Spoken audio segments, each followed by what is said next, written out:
In a single instant, the world of Thomas is thrown upside down, touching the wounds of the Christ. All the teachings, all the structures, all the heritage of the generations, and all the heavy burdens of the ages falls away, meaningless, totally absurd. Touching the wounds of Christ, Thomas has touched the universal pattern of undoing death. All the striving and all the desires, everything that had been so important up to this instant, discarded like the skin of the caterpillar. Each one of us has now touched the wounds of Christ, in each other and also within the world that we have all helped create. So much pain, so much suffering, and so much despair. We have touched the wounds and we have felt the pain, and our world of today can never be the same again. Do not divert your gaze. Look upon the wounds, see them and touch them. Our voracious caterpillar appetite is exposed and seen by everyone for the selfishness which it is. What dare we hope for now as the butterfly emerges? How may we hope that all will be saved, that all will be redeemed, that all may be reconciled? How can we return to this vision given to us by the Christ event? Yes, the butterfly of a new consciousness is emerging, and we as a people are facing the adventure of new possibilities.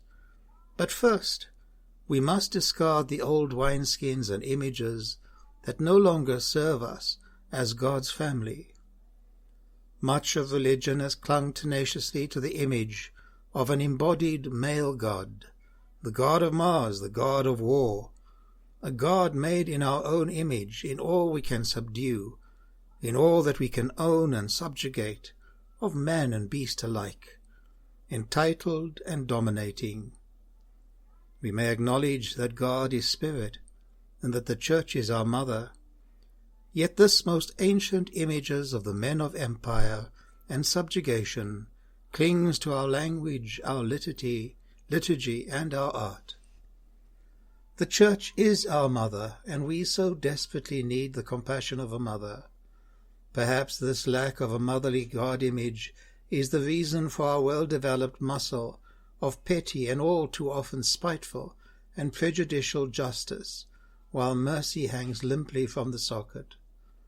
Without this mercy and forgiveness for myself, for others, for all of creation, we are not free.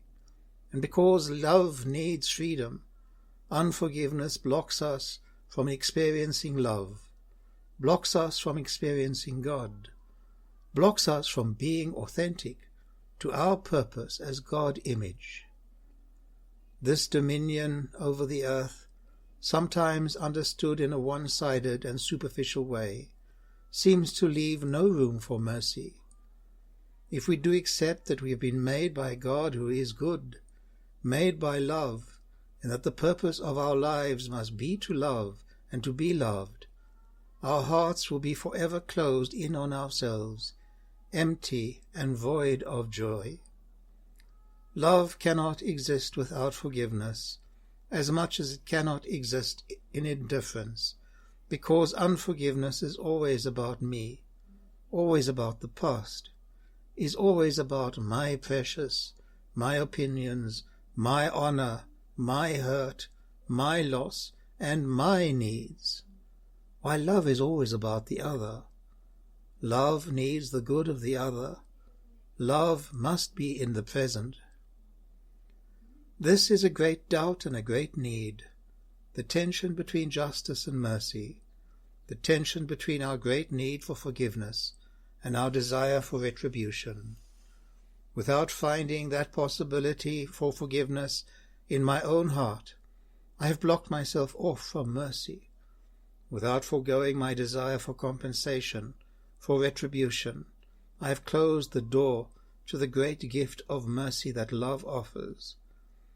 Together let us seek to discard all of these old images, which can never portray the truth and beauty of the emerging butterfly. Like the butterfly, we must learn to walk lightly in creation, to feel and to participate in that energy of God's Spirit that pulsates through the entire universe. The Lord grant you peace.